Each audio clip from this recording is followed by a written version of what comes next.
On June the 5th, 1981, the US Centers for Disease Control and Prevention published a report that described a rare lung infection in 5 young, healthy men in Los Angeles.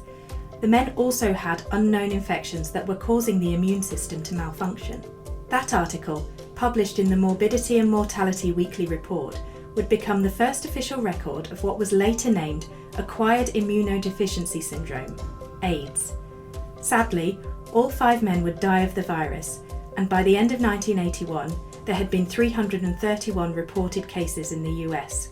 In the 40 years since, AIDS, discovered in 1984 to be caused by HIV, remains one of the planet's most serious public health issues. According to research by HIV.gov, around 1.5 million people acquired HIV in 2020, with 37.6 million living with the disease. There were 690,000 deaths, 690,000 devastated families. There is hope among those terrifying numbers though.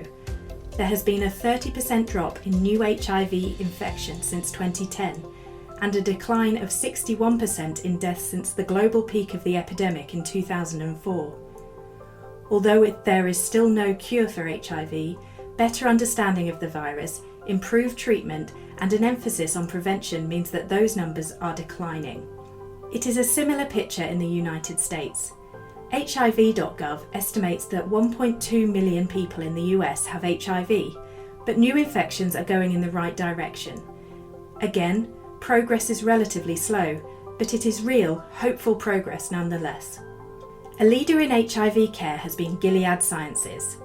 Founded in California in 1987, 6 years after that article appeared in the Morbidity and Mortality Weekly Report, and just a few months after the US Food and Drug Administration approved the first AIDS medication, Gilead has grown into one of the most important forces in the global resistance against HIV. It currently has 11 HIV medicines on the market and is committed to halting its spread and, ultimately, finding a cure. Its focus is global, working both in countries that most need access to treatment, as well as using innovative techniques in communities within the US that are disproportionately impacted by HIV. Gilead was founded in 1987 and has been at the forefront of advancing the care of people with HIV since.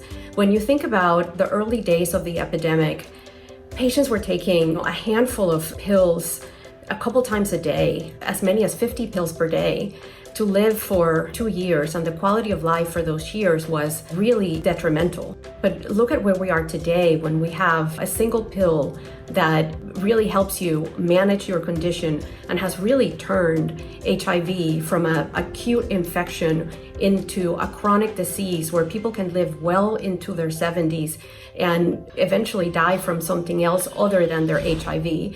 So we've made tremendous progress over the last 40 years, and Gilead has been right in the forefront of those advances. A significant milestone in HIV prevention was when the first PrEP, pre-exposure prophylaxis, drug was approved in the US. It is designed for communities disproportionately affected by HIV, given to people who don't have HIV in order to reduce their risk of acquiring it if they are exposed to the virus. While PrEP changed the language, the uptake could still be higher in communities that really need it. This is where PrEP Hub comes in. PrEP Hub was rolled out in the US by Gilead in June 2020.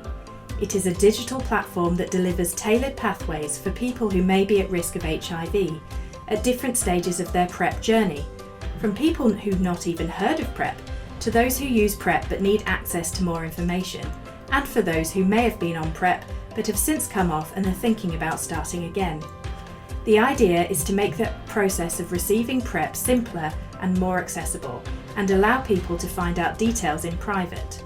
PrEP Hub really came about out of the notion that there's still a lot of stigma when it comes to treating PrEP.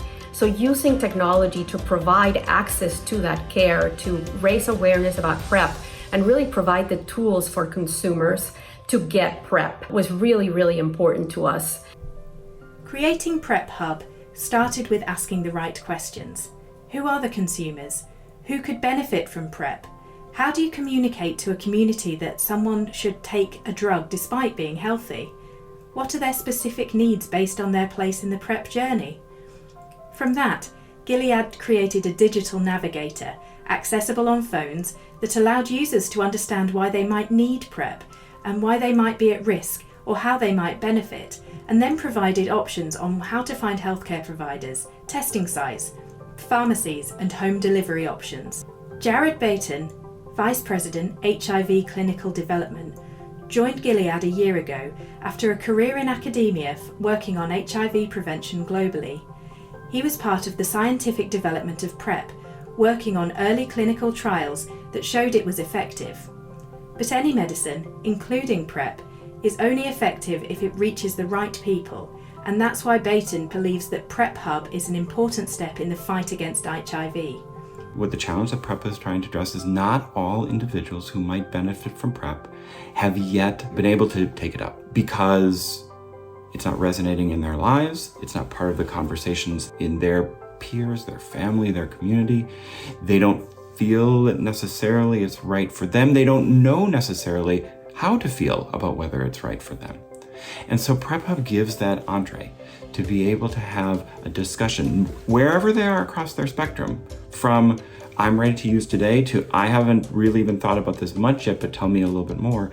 Anywhere in there to be able to say, let's give you some information and help you work through whether this is something that's right individually for you. So person-centered, meeting people where they are to try to get towards, and doing that over and over again, to try to get to that community level impact that we're all looking for HIV prevention. A platform like PrEP Hub, with so much at stake, had one core principle when it came to product design. It had to be easy for the user to navigate. That might sound simple, but when you consider the complex journeys that can be taken and the varied information that has to be delivered to the consumer base, it was a task that needed an innovative product team. Gilead partnered with Boston Consulting Group's Digital Ventures, BCGDV team. With a focus on healthcare, BCGDV specialise in innovative product design, engaging individuals more efficiently and providing a differentiated customer experience. In what was traditionally a patient-physician environment, PrEP Hub is a reimagining of that relationship, shortening cycle times through digital engagement. One critical aspect was ensuring it was rich with data and therefore rich with insight. BCGDV helped Gilead engage with the PrEP digital community and derive actionable insights from the online interactions, understand how it should be engaging with users, who it should be engaging with, and how to make the most of the insights it gained. As well as traditional management consulting, BCGDV comes with a cross-functional digital and data capabilities.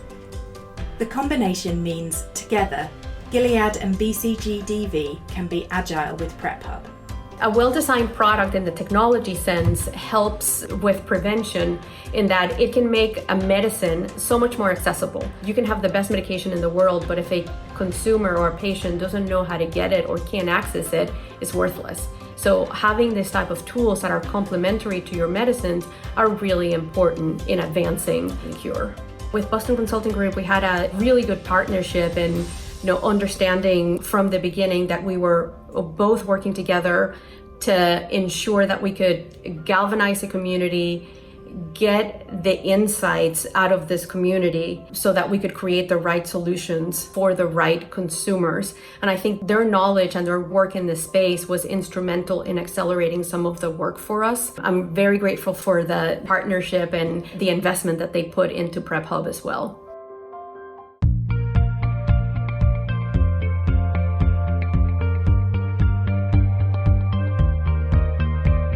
As world-class as Gilead's scientific knowledge is, and as excellent as BCGDV's technical expertise is, in this instance it takes three to tango. Engaging the communities most impacted by HIV meant it was crucial to work collaboratively with people with experience in serving those areas. As Baton says, it's important to remember that PrEP exists because of collaboration from scientists, from clinicians, from community members in society and advocates from across the world. So Gilead has a network of local community groups it works with across the US, including My Brother's Keeper, MBK. A non-profit, MBK's mission is to reduce health disparities in the US by working with and enabling minority and under-resourced populations, A lot of its work is focused on HIV prevention. MBK's CEO, June Gibson, works closely with Gilead and participates in a number of their community advisory groups. She has worked in HIV prevention for 20 years and is an advocate for the power of good that PrEP can have. MBK started offering PrEP in 2013 and, although the uptake was slow, it now has over 400 patients on PrEP across Mississippi. PrEP Hub is a great website. It provides the information without having to search everywhere. So with PrEP Hub, individuals who are interested in PrEP can go in, put their information in, do the survey, and then they're connected, regardless of where they are in the country, to clinics and community-based organizations that can provide PrEP services. Tools like this that gives a person the opportunity to pace themselves, to learn what they need to learn, having a resource that actually gives you a guideline for what can be happening. I think that that's very important. Baton sees working with communities as a way to help address disparities in PrEP use. In many places where PrEP has had traction, it hasn't had the full traction in every community in those areas. To be able to provide tools to be able to make those connections easier for individuals in disproportionately affected, disproportionately burdened by HIV communities is particularly meaningful, because in order to be able to talk about ending this epidemic in a real way, we have to talk about really ending it for everybody. Gibson believes the COVID-19 pandemic has hastened the acceptance of PrEP Hub among communities she works with. The response to coronavirus has shown that digital platforms can be an effective way of helping an individual's healthcare and also provides the comfort blanket of privacy. When you think about PrEP and the sensitivity of it, I mean, you're talking about someone's sex life, you're talking about someone's medication, their whole patient care. It gives them an opportunity to learn more on their own. Genetically, we're self-directed learners. And as self-directed learners, we want the opportunity to be able to go online, find what we need, and understand it from our perspective so that you can be more learned in the process. It changed how community-based organizations had to work. So it changed not only the community's perception of how I prevent HIV, but it also changed how we decided how we could prevent HIV and what type of entity we needed to become to be able to do this from multiple angles. The pandemic has shown that giving a patient the ability to monitor their own health isn't the scary process that many assumed it would be. It empowers patients, keeps them informed, offers the protection of privacy, while also providing access to face-to-face appointments with physicians or doctors. Similarly, PrEP Hub has shown that well-thought-out online platforms that can engage communities are an increasingly effective tool. In the year since it was rolled out, PrEP Hub has already been a success, with thousands of users across the US. And in the very beginning, there's some hesitancy around it because everything was so face-to-face. Everything was so predicated on the person that you spoke with. But now, this is the future. This is how they're going to communicate. It's easier on the patients, also easier on the staff. Carlis sees the future of HIV medicine as hybrid, tools that can give patients as much information as possible alongside access to a physician. I think we've learned so much over the past couple months that it's not one or the other, but really the benefit is that sweet spot in the middle. Having technological tools to help bridge sometimes the gap of being able to get to a physician is terrific, but there are times when you do need to have that physical interaction with the physicians. So you can actually communicate with a healthcare provider via text. You can communicate in a way that you're not putting yourself out there if you don't want to, but at the same time, get the help that you need in order to prevent HIV, I think, which is terrific. While PrEP Hub is helping people in the US, Gilead remains committed to reducing HIV globally, with huge resources poured into some of the world's worst affected countries. It has helped bridge the technology divide in lower income countries, while also remaining mindful that simply handing over a phone or a tablet to someone in certain communities could signal that they are a participant in an HIV trial. HIV remains one of the world's most pressing health issues.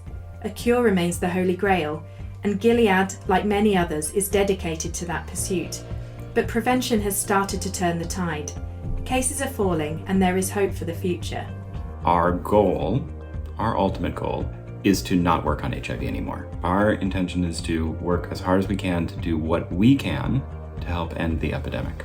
We, in Making Medicines at Gilead, are one part of that. It is a global endeavor, and we all have to do our part but we have the solutions on hand and the innovations that are coming, and the commitment and the energy and the vision. We as a world have that. I am optimistic every single day. It drives me forward. We still have work to do, but have come a long way since 1987 when Gilead was started. And I do see Gilead being a core contributor to ending the epidemic for everybody everywhere, with our medicines, with our access programs, and with our concern for the communities where we work and live.